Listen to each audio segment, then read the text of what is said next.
अस्सलाम वालेकुम। उम्मीद है आप सब खैरियत से होंगे। वीडियो को लाइक कर लें और चैनल को सब्सक्राइब कर लें ताकि आने वाली तमाम वीडियोस आप तक पहुंच सकें। तो नाज़रीन, पाकिस्तान की सियासत के अंदर एक बड़ी तब्दीली आ रही है। पाकिस्तान की सियासत को एक ही तरह से लेकर चलने की कोशिश की जा रही थी और सिर्फ कोशिश ये थी कि इमरान खान को पाकिस्तान की सियासत से बाहर कर दिया जाए। इन्होंने ये सोचा कि इमरान खान को जेल में डालने के बाद इमरान खान पाकिस्तान की सियासत से इरेलीवेंट हो जाएंगे, लेकिन जनाब सूरत हाल जो है इस वक्त तब्दील होती हुई नजर आ रही है। आज दो खबरें हैं, वो बड़ी अहम खबरें हैं जो मैंने आपके साथ शेयर करनी है। तो पहली खबर जनाब है इलेक्शन ट्राइब्यूनल के हवाले से कि इस्लामाबाद के अंदर जो इलेक्शन ट्राइब्यूनल काम कर रहा है, जस्टिस तारिक महमूद जहांगीरी जो हैं वो इसको देख रहे हैं। सूरत हाल ये है कि इस्लामाबाद के 3 हलके जो हैं वो खुल चुके हैं और इसके बाद जो सूरत हाल है मुस्लिम लीग नून के लिए वो मजीद खराब होती हुई नजर आ रही है। आज मैंने आपके लिए 2 हलके जो कि इस्लामाबाद के हैं, NA48 और इसी के साथ साथ NA46, इनके फॉर्म 45 मैंने देखे और अपनी तरफ से मैंने कोशिश की कि उन तमाम जो फॉर्म 45 हैं उनका रिजल्ट मैं आपके साथ शेयर कर सकूं। तो जो सूरत हाल मेरे सामने आई वो बड़ी दिलचस्प है। अब उसके ऊपर जाने से पहले मैं आपको एक चीज़ वाज़ेह करता चलूं कि आज इलेक्शन ट्राइब्यूनल के अंदर जो मामला पेश आया वो मुस्लिम लीग नून के लिए जो है वो खतरनाक साबित होता जा रहा है। आज मुस्लिम लीग नून की जानिब से ये कहा गया कि जी हमने तीनों हलकों के फॉर्म 45, फॉर्म 46 और फॉर्म 47 वो इलेक्शन ट्राइब्यूनल के अंदर जमा करवा दिए हैं और उन्होंने कहा है कि जो रिकॉर्ड जस्टिस तारिक महमूद जहांगीरी की जानिब से कहा गया था वो हमने जमा करवा दिया है। लेकिन मामला तब खराब हुआ जब मतीउल्लाह जान ने राजा खुर्रम नवाज का इंटरव्यू किया और उन्होंने उनसे सिर्फ और सिर्फ एक सवाल किया कि अगर आपके पास फॉर्म 45 मौजूद थे तो आपने उस वक्त क्यों नहीं जमा करवाए, जबकि जज साहब आपसे बार बार पूछ रहे थे कि फॉर्म 45 जो है वो जमा करवा दें। तो उन्होंने कहा जी कि हमारे पास सारा रिकॉर्ड मौजूद था, लेकिन हमने देखना था कि अदालत के अंदर मामला को किस तरीके से चलाना है। लेकिन जो दिलचस्प बात थी वो ये थी कि उनसे जब पूछा गया कि आपके पास फॉर्म 45 कहां से आए, तो उन्होंने कहा जी कि मेरे पास फॉर्म 45 आए RO के दफ्तर से।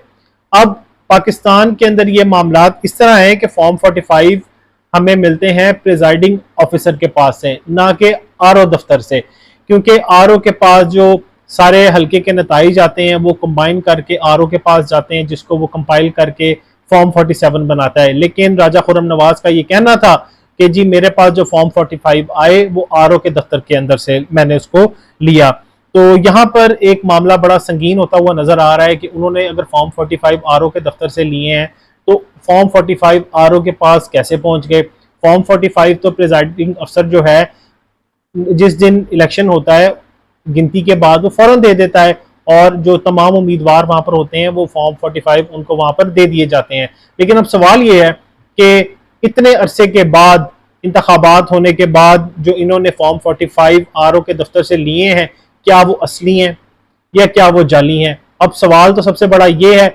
और उसी के साथ साथ राजा खुर्रम नवाज ने यह भी कहा कि जी मेरे पास अपने भी जो फॉर्म 45 है वो मौजूद है जो कि प्रिजाइडिंग ऑफिसर ने दिए थे, और इसी के साथ साथ मेरे पास RO के भी जो फॉर्म 45 है वो तो मौजूद हैं। तो जनाब यहाँ पर जो मामलात हैं वो संगीन शक्ल इख्तियार कर लेंगे, क्योंकि जो इलेक्शन ट्राइब्यूनल था उसने फॉर्म 45 जो थे वो सबसे तलब किए थे। मिसाल के तौर पे तहरीक इंसाफ से भी वो तलब किए थे, इसी के साथ साथ जो आज़ाद उम्मीदवार थे उनसे भी तलब किए थे, इलेक्शन कमीशन से भी तलब किए थे, मुस्लिम लीग नून से भी तलब किए थे, इसी के साथ साथ RO के दफ्तर से भी तलब किए थे। इसका मतलब ये था कि हर इदारे ने जो कि इसके अंदर पार्टिसिपेट करता है उसने अपने अपने फॉर्म जमा करवाने थे। लेकिन यहाँ पर सूरत हाल ये नजर आई कि राजा खुर्रम नवाज ने जो फॉर्म 45 लिए वो RO के पास से जाकर लिए। अब सवाल तो ये बनता है कि उनके पास वो क्यों गए, ऐसा पीछे क्या मामला था। हालांकि वो कामयाब उम्मीदवार हैं, वो कहते हैं कि मैं कामयाब हूं, तो उनके पास तो अपने फॉर्म 45 होने चाहिए थे। लेकिन उन्होंने जो फॉर्म 45 लिए वो RO के पास से लिए, तो ये एक बहुत बड़ा सवालिया निशान यहाँ पर बनकर सामने आ रहा है। क्योंकि मैं आपको एक बार फिर वाजे करता चलूं कि जो प्रिजाइडिंग अफसर है वो फॉर्म 45 देता है जैसे ही नताइज का ऐलान कर दिया जाता है मुतलका पोलिंग स्टेशन का। एक बार फिर आपको वाजे करता चलूं कि फॉर्म 45 एक पोलिंग स्टेशन का नतीजा है और जो फॉर्म 47 है वो पूरी कॉन्स्टिट्यूंसी का, पूरे हल्के का नतीजा होता है। तो सवाल ये है कि इनके पास फॉर्म 45 जो है आरओ के पास, वो कहां से आ गए? और अगर आरओ से ही फॉर्म 45 लेने थे तो अदालत आपको कह देती कि जी इलेक्शन कमीशन, आरओ और मुस्लिम लीग नून अपने जो है फॉर्म 45 दे दें, लेकिन यहाँ पर उन्होंने सबको अलग अलग कहा था कि फॉर्म 45 लेकर आनी है ताकि उनको मैच किया जा सके। तो अदालत के अंदर ये सवाल उठेगा और इससे एक चीज वाज़ेह होती है कि राजा खुर्रम नवाज के पास फॉर्म 45 मौजूद नहीं थे, जिसका उन्होंने एतराफ पहली समात के अंदर किया था, जिसके बाद उन्होंने इलेक्शन कमीशन के अंदर ये जज साहब के खिलाफ उन्होंने केस कर दिया था। तो अब जो मामलात हैं वो बड़े ही खराब होते हुए दिखाई दे रहे हैं, और ख़ास तौर पर मुस्लिम लीग नून के लिए, क्योंकि जस्टिस तारिक महमूद जहांगीरी ने कहा है कि जिसने भी फॉर्म 45, फॉर्म 46 और फॉर्म 47 लेने हैं इस हल्के के, वो आए रजिस्ट्रार के पास दरख्वास्त दे और आकर फॉर्म 45 ले ले हमसे। तो इसका ये मतलब हुआ कि उन्होंने फॉर्म 45 को पब्लिक करने का भी फैसला कर दिया है ताकि जो अवाम है वो खुद अंदाजा लगा सके। अब इसी तरह मैंने भी 2 हल्कों के फॉर्म 45 निकाले, और जिसके अंदर शामिल है जी हल्का NA46 और NA48। अब जो सूरत हाल मेरे सामने आई वो बड़ी हैरत अंगेज थी। मुस्लिम लीग नून तो खुलेआम ये दावा करती है कि हमने तो क्लीन स्वीप कर दिया, इस्लामाबाद की जो अवाम है उसने हमें इतने वोट दिए कि जी हमने तहरीक इंसाफ को यहाँ पर शिकस्त दे दी। तो अब फॉर्म 45 जो मैंने देखे उसके मुताबिक मैं आपको नतीजा बता देता हूँ। तो पहले चलते हैं NA46 की तरफ। यहाँ पर जी मुस्लिम लीग नून जो है वो कामयाब करार दी गई थी फॉर्म 47 के मुताबिक। यहाँ पर कुल पोलिंग स्टेशन थे 342, और जनाब जो नतीजा निकला जो कि फॉर्म 45 मैंने देखे उनके मुताबिक जनाब तहरीक इंसाफ के यहाँ पर वोट बनते हैं 85,793, मुस्लिम लीग नून के वोट्स जो बनते हैं वो बनते हैं 42,048। कुल पोलिंग स्टेशन 342, जिसमें से मुस्लिम लीग नून ने सिर्फ 49 पोलिंग स्टेशन के अंदर कामयाबी हासिल की, और तहरीक इंसाफ ने यहाँ पर 293 पोलिंग स्टेशन के अंदर कामयाबी हासिल की।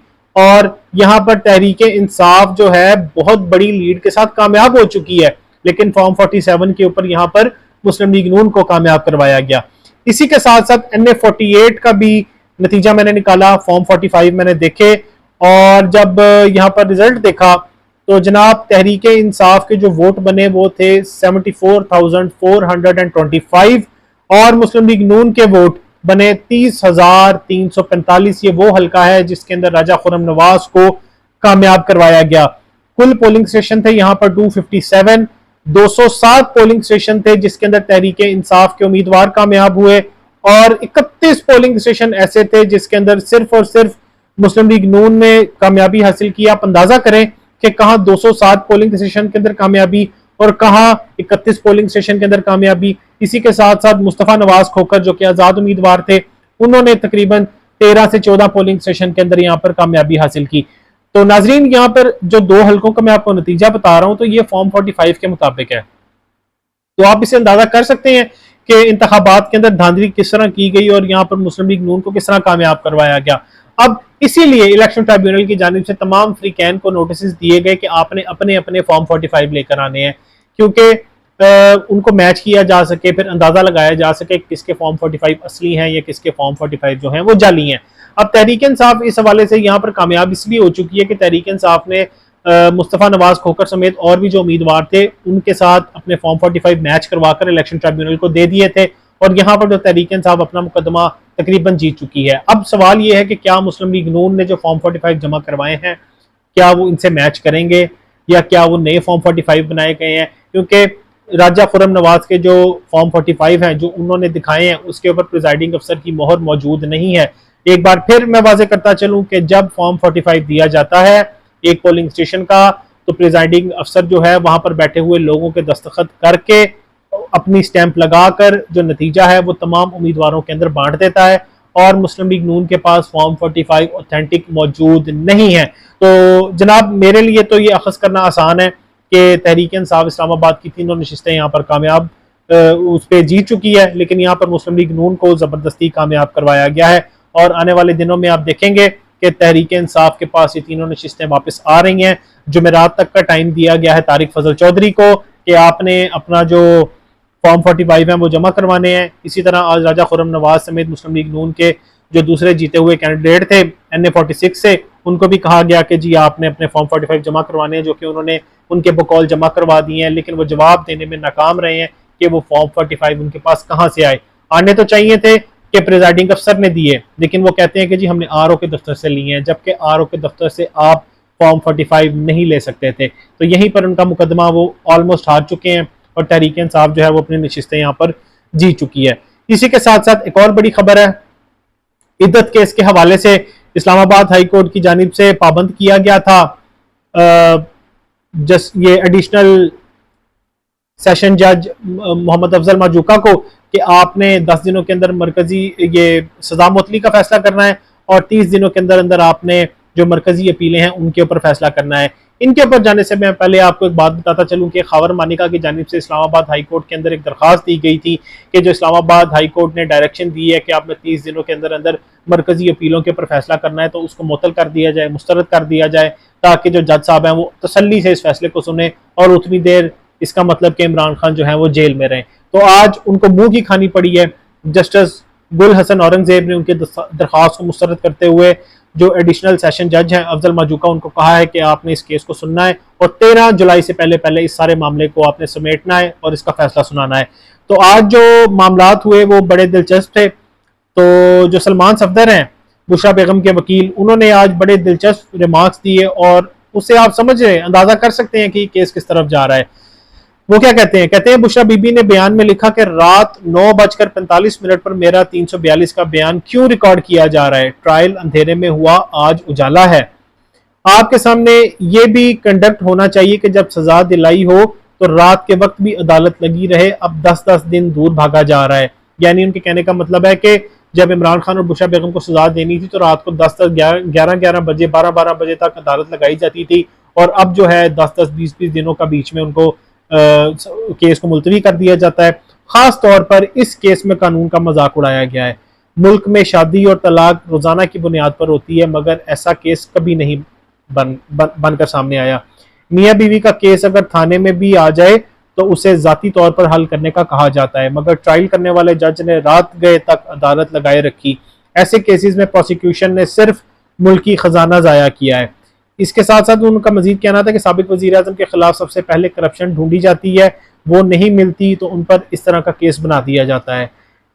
एक बात की तसल्ली तो है कि बानी पीटीआई के खिलाफ कोई भी दूसरी करप्शन वगैरह नहीं साबित कर सके। अफजल माजूका ने कहा, जी 3:29 तक अदालती वक्त में ही केस को सुनूंगा। तो जिसके बाद बैरिस्टर सलमान सफदर ने कहा, दूसरे जज ने क्यों लेट केस सुना, इस नुक्ते पर हमें बरी कर दिया जाए। लेकिन आज जो सूरत हाल है वो ये थी कि केस को मुलतवी कर दिया गया है और जो है 13 जुलाई से पहले पहले जज अफजल माजूका ने जो है वो फैसला सुनाना है।